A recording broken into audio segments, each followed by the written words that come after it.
ধর ধর ধর ধর ধর ধর ধর ধর।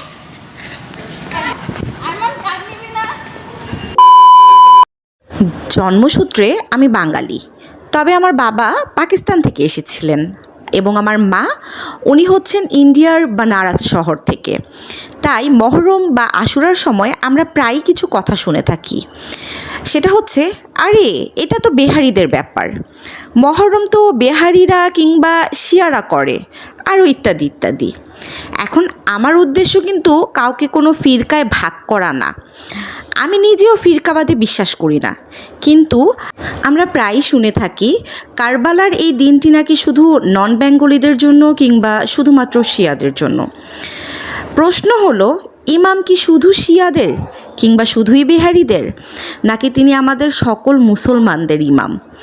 এত মহান আর হৃদয় বিতারক যে স্যাক্রিফাইস কি শুধু এজন্যই দেওয়া হয়েছিল যে আমরা একে অপরকে ফিরকায় ভাগ করে ফেলবো?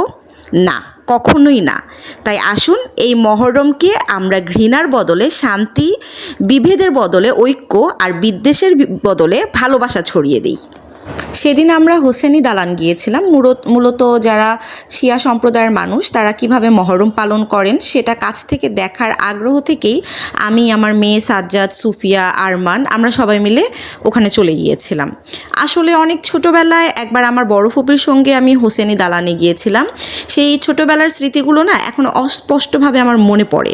তাই আবারও সেখানে যাওয়ার ইচ্ছে হলো। দেখতে চেয়েছিলাম যে আসলে সেখানে কি হয় আর মানুষ কিভাবে এই সময়টা পালন করে। তবে এখানে শিয়া সুন্নি কোনো বিতর্কিত বিষয় নিয়ে আমি কথা বলতে চাই না, কারণ আমার ব্যক্তিগত বিশ্বাস হলো আমরা মানুষ নিজেদের মধ্যে এসব বিভাজন তৈরি করেছি। দিন শেষে যার যার আকিদা তার কাছে আমরা সবাই আল্লাহর বান্দা। আর যেহেতু আমরা মানুষ, ফেরেশতা নই, তাই আমাদের প্রত্যেকের হিসাব নিকাশ একদিন আল্লাহর কাছেই হবে। সেই জবাব আমাদের তার কাছেই দিতে হবে, মানুষের কাছে নয়। তাই কে কি বিশ্বাস করে বা কিভাবে পালন করে সেটা নিয়ে বিচার করার চেয়ে একে অপরকে সম্মান করাটা বেশি গুরুত্বপূর্ণ বলে আমি মনে করি। সব কিছু জানার তো আর শেষ নেই, বিভিন্ন বিষয় সম্পর্কে জানার চেষ্টা করা উচিত, কিন্তু কাউকে অসম্মান করা কখনোই উচিত নয় বলে আমি মনে করি। তো হুসেনি দালানে গিয়ে দেখলাম সেখানে মজলিস হচ্ছে। আমরা সেখানে মজলিসে কিছুক্ষণ বসে ওনাদের বয়ানগুলো শুনলাম। দেন আমরা হচ্ছে গিয়ে বিবি কা রওজা মানে বিবির রওজা হুসেনি দালানের পাশেই সেখানকার উদ্দেশ্যে রওনা দিলাম। তো ওই দিন এত বৃষ্টি হয়েছিল যে পুরান ঢাকার অলিগলি সব ডুবে গিয়েছিল। তারপরও আমাদের যে ইচ্ছা ছিল যাওয়ার, সেই ইচ্ছা শক্তি নিয়েই আমরা হচ্ছে গিয়ে অনেক কষ্ট করে বিবির রওজায় গিয়ে পৌঁছালাম। আর এখানে গিয়ে যে পরিমাণ একটা সুকুন কিংবা শান্তি, একটা ফিল মানে ইনার পিস ফিল হচ্ছিল। আসলে আমরা এখনও মহরমের প্রকৃত শিক্ষা ও কারবালার ত্যাগের গভীরতা পুরোপুরি উপলব্ধি করতে পারিনি।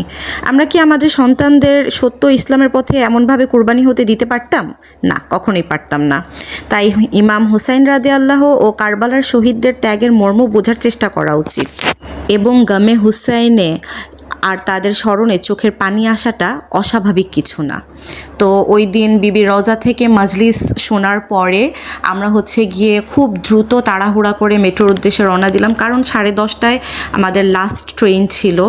আমরা যদি 10:30 কোনোভাবে মিস করতাম তাহলে ওই ট্রেনটা ছুটে যেত, আর পুরান ঢাকা থেকে বাস কিংবা সিএনজি কিংবা উবারে করে আসতে খুব কষ্ট হয়ে যেত। এবং ফাইনালি দৌড়ঝাঁপ করে আমরা হচ্ছে গিয়ে 10:28-এ ট্রেনটা ধরতে পেরেছি। আমরা এত জোরে দৌড়ে মেট্রো ধরেছিলাম যে পরে সুফিয়া আর সাজ্জাদের অবস্থা একবারে খারাপ হয়ে গিয়েছে। ওরা হাঁপাতে হাঁপাতে একদম ক্লান্ত। আসলে আমাদের ইচ্ছা ছিল পুরান ঢাকায় খাওয়া দাওয়া করার, কিন্তু মেট্রো ধরার কারণে সেটা আর হলো না। তাই আমরা মিরপুর 11-তে খেতে চলে আসলাম। যে রেস্টুরেন্টে গিয়েছিলাম ওনারা নন বেঙ্গলি ছিলেন। মহরম ও আশুরা উপলক্ষে ওনারা সিন্নি পায়েস রান্না করেছিলেন। পরের দিন মাদ্রাসার বাচ্চাদের নিয়ে কুরআন খতম, দোয়া মাহফিল ও খাওয়ানোর আয়োজন ছিল এটা ওনাদের। তো ইমাম হোসেনের রাদিয়াল্লাহুর ভালোবাসা থেকেই ওনারা এসব করে থাকেন। আমরা আসলে বিরিয়ানি খেতে গিয়েছিলাম, কিন্তু বাবুর্চি নিজে থেকে আমাদের একটু পায়েস টেস্ট করার জন্য দিলেন। সত্যি অনেক মজা হয়েছে। আমার বোন তো পায়েস এত পছন্দ করেছে যে একেবারে চেটেপুটে শেষ করে ফেলেছে।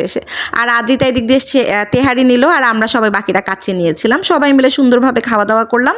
তবে আরমানের একটু মন খারাপ ছিল, কারণ ওর ইচ্ছে ছিল পুরান ঢাকায় খাওয়া দাওয়া করার, কিন্তু ট্রেন ধরার কারণে সেটা আর পসিবল হয়নি। ইনশাল্লাহ অন্য কোনো দিন আবার ওকে নিয়ে যাব। আজকের জন্য এই পর্যন্ত। আল্লাহ হাফেজ।